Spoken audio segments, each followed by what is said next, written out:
గతేడాది మేలో రద్దు చేసిన 2,000 రూపాయల విలువైన నోట్ల మార్పిడి కోసం పౌరులకు భారతీయ రిజర్వ్ బ్యాంక్ మరో అవకాశం కల్పించింది.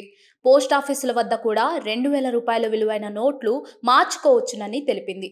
దేశంలోని ఆర్బీఐ కార్యాలయాల వద్ద పౌరులు 2,000 రూపాయల విలువైన నోట్ల మార్పిడికి బారులు తీరారన్న వార్తలు రావడంతో కేంద్ర బ్యాంక్ ఈ నిర్ణయం తీసుకున్నది.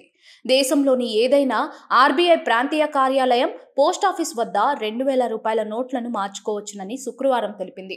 అయితే 2,000 రూపాయల నోట్లు మార్చుకునే పౌరులు ప్రస్తుతం ఆన్లైన్లో లభిస్తున్న దరఖాస్తు ఫామ్ నింపి పోస్టాఫీస్ ద్వారా ఆర్బీఐకి పంపవచ్చునని ఆర్బీఐ తెలిపింది.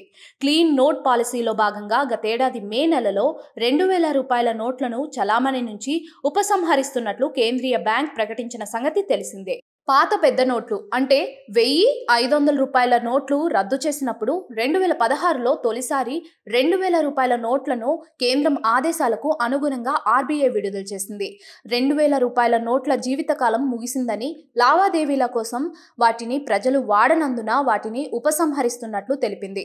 గత మే నెల నాటికి చలామణిలో ఉన్న 2,000 రూపాయల నోట్లలో 97.38% పైగా కరెన్సీ తమ వద్దకు తిరిగి వచ్చిందని ఆర్బీఐ తెలిపింది. చలామణి నుంచి ఉపసంహరించిన 2,000 రూపాయల నోట్ల మార్పిడికి, డిపాజిట్లకు దేశంలోని అన్ని బ్యాంకుల కౌంటర్లు, పలు ఛానళ్లను ఏర్పాటు చేసింది. ఏ వ్యక్తి అయినా సరే ప్రతిరోజు ఆర్బీఐ 19 ప్రాంతీయ కార్యాలయాల వద్ద గానీ, పోస్టాఫీసుల వద్ద గానీ 20,000 లోపు విలువ గల 2,000 రూపాయల నోట్ల మార్పిడికి అనుమతి ఇచ్చింది.